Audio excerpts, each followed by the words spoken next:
देवघर से लूट का एक अजीब मामला सामने आया, जहां लुटेरे फॉर्च्यूनर गाड़ी में पहुंचे और एक मालवाहक वाहन को लूटने की कोशिश की, लेकिन इस लूटपाट के बीच अपने ही साथी को गोली मार दी।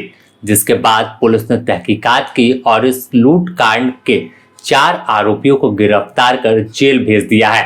देवघर पुलिस ने लुटेरे गैंग के 4 शातिर को पकड़ा है। गिरफ्तार लुटेरे 23 अप्रैल की देर रात रांची के नामकुम से फ्रिज लोड कर गोड्डा की ओर जा रही एक टाटा मैजिक गाड़ी को लूटने की कोशिश की।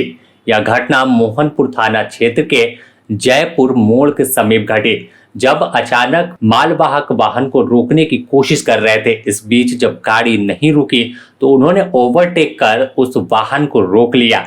इस दौरान एक ने कमर से पिस्टल निकाली और चालक को कब्जे में लेने का कोशिश किया, लेकिन इस बीच चालक के बजाय उसने अपने ही एक साथी पर गोली चला दी, जिसमें उसकी जान चली गई। आखिरकार मामला बड़ा था और हर तरफ चर्चा थी कि आखिर कैसे फॉर्च्यूनर से लुटेरे पहुंचे और फिर अपने ही साथी को गोली क्यों मार दी। जब गोली लगी उसके बाद वह भागे नहीं, बल्कि अस्पताल में उस घायल व्यक्ति को लेकर गए और वहां भर्ती कराकर फिर फरार हो गए। इस मामले को लेकर देवघर एसपी परवीन पुष्कर ने सदर एसडीपीओ के नेतृत्व में एक टीम गठन किया और टीम ने कार्रवाई करते हुए सभी अपराधियों को सलाखों के पीछे भेज दिया है। क्या क्या चीज बरामद हुआ है, क्या मामला है पूरा? 23 तारीख को देर रात सूचना प्राप्त हुई थी कि जयपुर मोड़ के पास एक मैजिक चालक के साथ मारपीट हुई है और वहाँ पे फायरिंग की भी घटना हुई है। तो उक्त सूचना के संबंध में वहाँ पे एसडीपीओ सदर के नेतृत्व में एक टीम का गठन किया गया और आसपास के थाना प्रभारी वहाँ पे पहुँचे।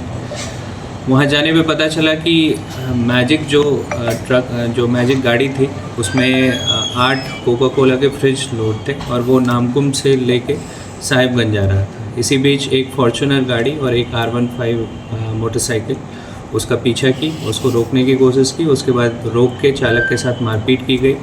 मारपीट के क्रम में जो पिस्टल का बट है उसका यूज़ किया गया और उसके बाद चालक को ज़बरदस्ती फॉर्च्यूनर गाड़ी में बिठाने की कोशिश की जा रही थी। एक अपराधी उसमें से पिस्टल ताने हुए था। इसी धक्का मुक्की के क्रम में पिस्टल से गोली चली और उन्हीं के एक साथी को गोली लग गई। उसके बाद आनन फानन में जिसको गोली लगी थी उसको फॉर्च्यूनर में बिठाया गया और वो लोग जाके सदर अस्पताल में उसको छोड़ आए और वहाँ से फरार हो गए। सदर अस्पताल में उसकी इलाज के क्रम में मृत्यु हो गई। उसके बाद जो टीम थी उसके द्वारा छापेमारी की गई और इसमें जो 6 अभियुक्त में से 4 अभियुक्त की गिरफ्तारी हो गई है, एक की मृत्यु हो गई और एक अभी फरार चल रहा है। जो घटना में यूज़ हुआ था पिस्टल और मैगजीन दोनों बरामद हुआ है और मैगजीन में 3 गोली लोडेड है और R15 बाइक जो है वो भी बरामद है। गोली किनके हाथों चली थी? गोली उनके एक अपराधी जो हैं आकाश रमानी, उन्हीं के हाथों से गोली चली। गिरफ्तार का पहले भी कोई आपराधिक इतिहास है क्या? अभी तक कोई आपराधिक इतिहास सामने नहीं आया। हम और भी जगहों से पूछताछ कर रहे हैं कि कोई आपराधिक इतिहास है। इन लोगों की गिरफ्तारी कहाँ से हुई सर?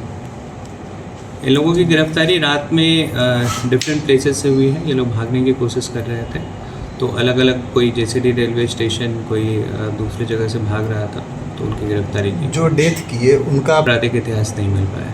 तो मामला सर ये लूट के दौरान ही घटना घटी है क्या? बिल्कुल, लूट के दौरान जो उसके साथ मारपीट की जा रही थी उसी के क्रम में जो पिस्टल तना हुआ था और धक्का मुक्की हुई तो पिस्टल गलती से चला और उन्हीं के एक अपराधी को गोली लगी। सर ये सभी अपराधी कहाँ के? सर गाड़ी में पाया गया था सर। क्या उसको चेक कर लेते हैं। उसके पिताजी अपराधी कहाँ के रहने वाले हैं? सब लोग देवघर जिला के ही रहने वाले हैं। इस पूरी वारदात में 6 लुटेरे शामिल थे, जिनमें से 4 की गिरफ्तारी अलग अलग थाना क्षेत्र से हुई है। वहीं एक की इलाज के दौरान मौत हो गई, जिसे लुटेरों ने लूट की वारदात के दौरान गोली मार दी थी और इनके पास से पुलिस ने देसी पिस्टल, 1 मैगजीन, 3 जिंदा कारतूस, खोखा और फॉर्च्यूनर के साथ साथ बाइक और नगद पैसे बरामद किए हैं। देवघर से ऋतुराज सिन्हा की रिपोर्ट।